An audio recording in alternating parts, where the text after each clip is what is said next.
રાજકોટની બનેલી ઘટના માટે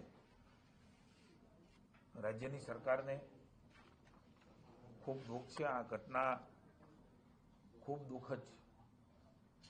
અમે પીડિત પરિવારની સાથે છીએ અને ન્યાય અપાવવા માટે પણ રાજ્યની સરકાર જે કાંઈ કરવું ઘટે એ કરશે। પણ આ પ્રકારની વિકૃત માનસિકતાઓ,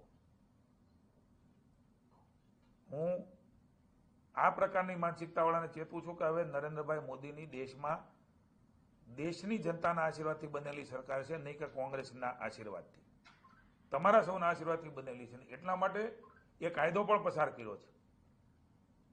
આજીવન કારાવાસ અને ફાંસીની સજાનો નિર્ણય આ પ્રકારની ઘટનાઓમાં, બળાત્કારની ઘટનાઓમાં એ લેવાનો નિર્ણય એ બહેનો માટે વડાપ્રધાન નરેન્દ્રભાઈ મોદીએ લીધો। રાજ્યની ભૂપેન્દ્રભાઈની સરકાર અને નાયબ મુખ્યમંત્રી જે ગૃહમંત્રી તરીકે પણ રાજ્યમાં ભૂતકાળમાં રાજ્યકક્ષાના હતા, હવે કેબિનેટ ગૃહપ્રધાનનું પદ ચલાવે છે। અને મને આનંદ છે કે મુખ્યમંત્રીના માર્ગદર્શન છે ભાઈ હર્ષભાઈ સંઘવી, આપણા ગૃહમંત્રીશ્રીએ આ પ્રકારની ઘટનાઓ અને જે કાયદો કેન્દ્રએ બનાવ્યો છે એ કાયદાનો અમલ એ રાજ્યની સરકારમાં આપ પણ જાણો છો કે કડક લીધો।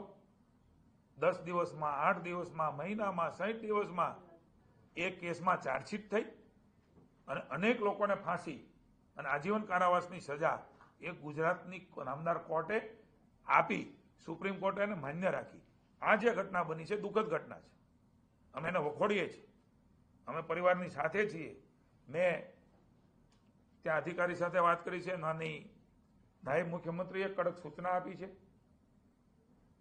10 દિવસની અંદર એમનું ચાર્જશીટ થાય અને કાયદાની ભાષામાં એને ફાંસી અથવા તો ઉંમરકેદની સજા વધારેમાં વધારે થઈ શકે એ પ્રકારનું ચાર્જશીટ કરીને પરિવારને ન્યાય આપવા માટેના હુકમો માની હર્ષભાઈ સંઘવીએ કર્યા છે। હું એમને અભિનંદન આપું છું।